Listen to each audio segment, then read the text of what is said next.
if you're religious, you have, I think, a better feeling toward it. You're supposed to go to heaven, ideally not hell, but you're supposed to go to heaven if you're good.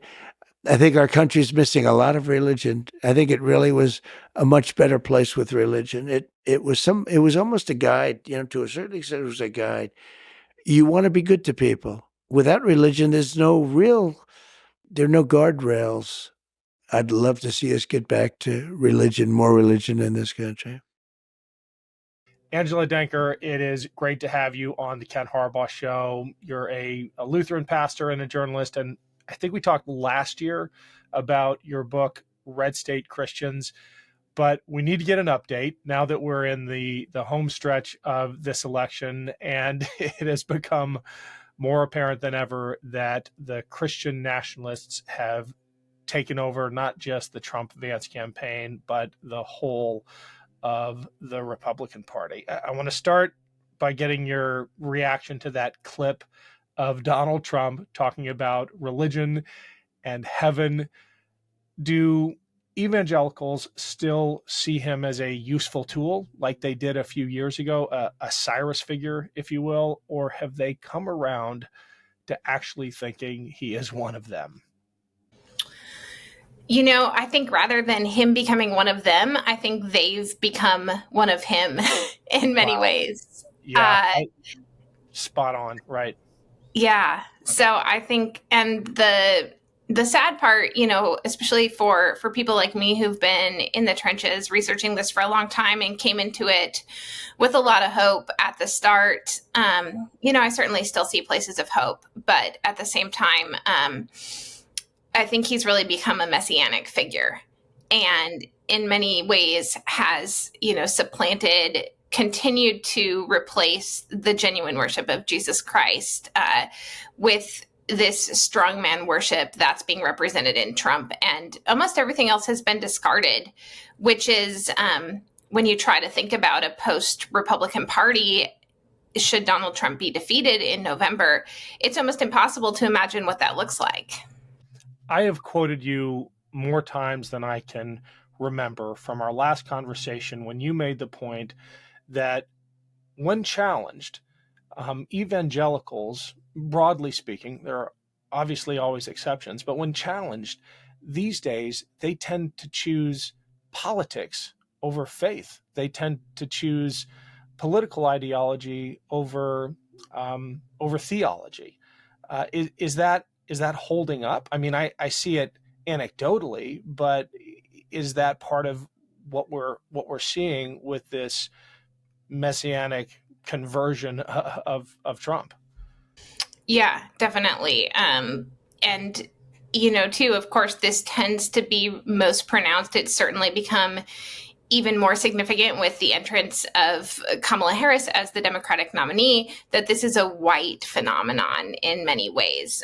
There's certainly exceptions to that. But when we're talking about who is trading in politics for worship, it does tend to be white Christians. I was at the DNC. I was, fully bought in. The American flags got me there. It was an unbelievable display of genuine patriotism and the kind of patriotism that I believe in, which is trying to make America live up to its promise.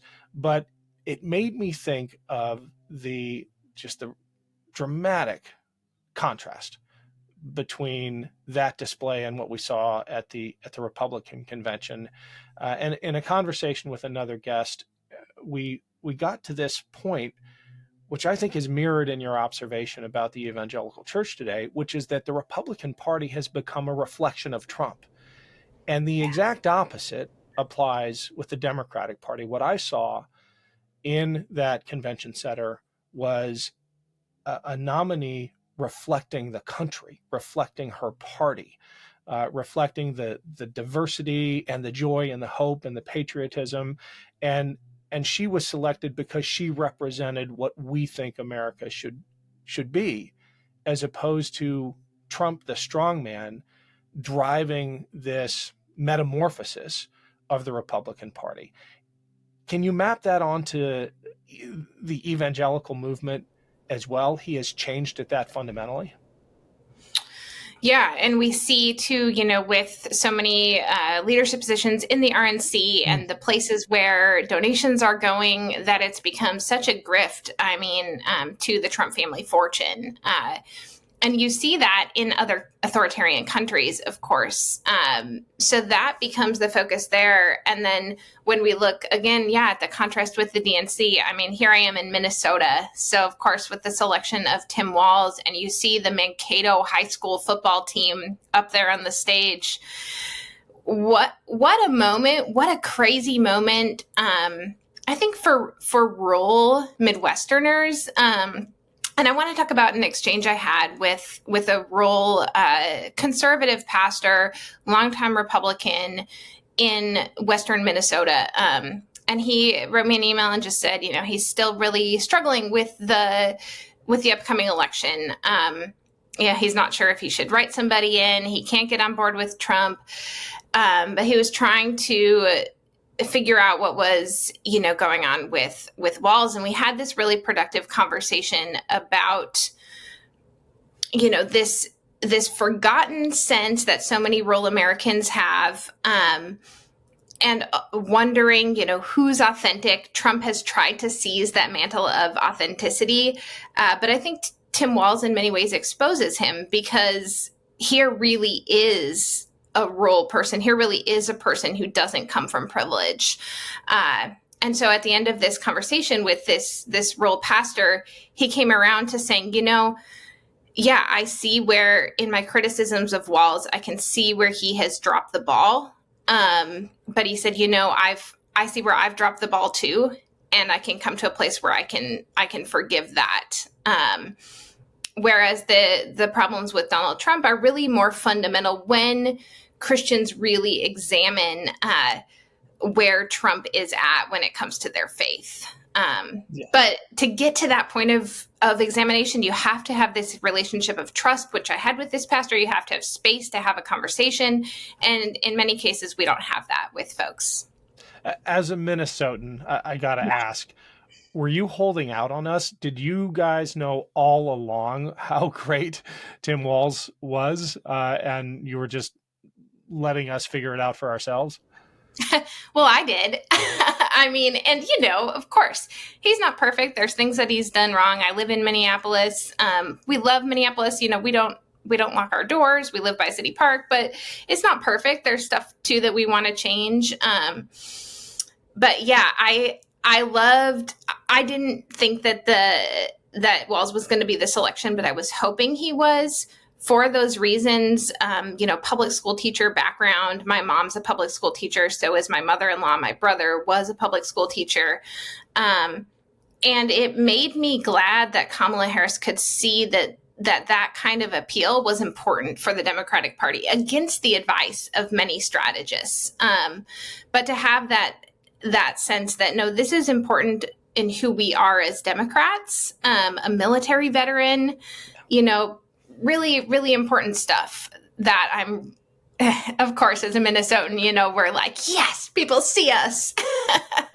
As a dad, I don't think the importance of the example he is setting of a positive version of masculinity can be overstated, because he's up against, in Trump advance, two people who project exactly the wrong image of masculinity that I want my son growing up with. I mean, Trump, we don't even need to address that. People know who he is. But in J.D. Vance now, we have someone who's a heartbeat away potentially from the presidency, who thinks that the federal government should be tracking the travel of pregnant women, who thinks that childless women add no value to society, and that childcare policy should be having grandparents and aunts pick up the slack. I mean, he just said that last week. And next to Tim Walz, I can't wait for Americans to see that contrast and make their choice. Yeah. I keep finding myself in the crosshairs of American politics with the work that I'm doing. So my first book was looking at the 2016 election. My next book comes out in March, and it's called Disciples of White Jesus, The Radicalization of American Boyhood. And it's really looking at masculinity from my perspective as a mom of 2 white Christian boys, and also as a researcher. We're talking today, the day after yet another school shooting in Georgia. So many of the hallmarks that I saw when I was looking at what's going on with young white men, particularly in rural contexts, in red states, it is incredibly tragic, incredibly sad. And at the same time, to see Gus Walls standing up and saying, that's my dad in this emotional moment, I do think it's going to be a really important contrast. And I think we've had so much focus on femininity and women, and that's been all really important. But now as we turn to look also at what's going on with young men and understanding masculinity, I think it's important for Democrats to also have something to say of what do Democrats think is a vision of masculinity, and what do maybe progressive Christians think is a healthy vision of masculinity in contrast to what we've seen from the conservative Christian right. Yeah, the gun thing, and I get choked up even just talking about it, especially in the context of this week. First week that kids are back in school. I dropped my daughter off this morning. And the fact that parents have to think about, whether they're going to see them again. A friend of mine online said, remember what they're wearing, because, it might be the last time. At the same time, the Republicans are working harder to ban books than they are to keep AR-15s. It's likely an AR was used in this shooting out of the hands of disturbed kids. It just makes your blood boil. But the response continues to be, and we saw this just today from Governor Kemp, thoughts and prayers. Don't politicize this, even though politics is what got us here. How did the party of supposed, Christian values embrace the totemic power of firearms? I know there's a link, and we've touched on it before, but these aren't 2 separate threads. The Christian nationalism and the gun worship are intertwined. Yeah, and this idea of masculinity as something that is under attack and must be defended, and this, so many young white men and boys who I see embracing these ideas, at the root of it is a deep-seated insecurity, a deep-seated sensitivity and emotionality that's being suppressed. And the gun is so tied to this vision of masculinity. I mean, it is school shooters overwhelmingly are male. And so it's all so tied together. And at the same time, Christian conservative pastors love to cite the passage of Jesus turning over the tables as a sign that Jesus is this angry man. I think we need to look at the reasons for Jesus' anger in this moment. Jesus was most angry. His most angry moment was when religious leaders were exposed as hypocrites and selling their souls for money. Well, what has the Republican Party done when it comes to guns? They've sold their souls for the support of the gun lobby and the money that comes along with that. I also do keep thinking of, too, just the idea of the gun as a phallic symbol and this symbol of male virility and male strength in place of real masculine strength and fortitude that's often grounded in sensitivity and love for women. That's another thing with Tim Walz. I love that statement that, he won the sharpshooting contest. But he also is someone who really shifted from an A rating from the NRA to an F rating. And that was because, I think, of his experience as a teacher and his experience seeing the effects of school shootings. One of the chapters in my new book is focused on education. So I spent a lot of time interviewing teachers. And this one teacher I interviewed, he's a longtime gym teacher, basketball coach, tall guy, just this paragon of what people think of as a strong masculine figure. And he also spoke really candidly about how afraid he is of school shootings. And not only afraid of what could happen to him, but also of his inability to protect his students. So I think we need more stories like that to counter just this naked grab for money in favor of children's lives. It's Ken Harbaugh. Quick break here because I have two favors to ask. We're off to a great start with the Ken Harbaugh Show on YouTube, but the podcast needs a little love. Please click the link below to follow, rate, and review. The success of shows like this really does depend on those ratings. And if you haven't yet followed me on Patreon, please check it out. It's free to sign up, or you can pitch in a few bucks a month. Every dollar goes back into this show and our pro-democracy efforts, including the reporting from Ukraine. Go to patreon.com/Ken Harbaugh. Thanks for the support.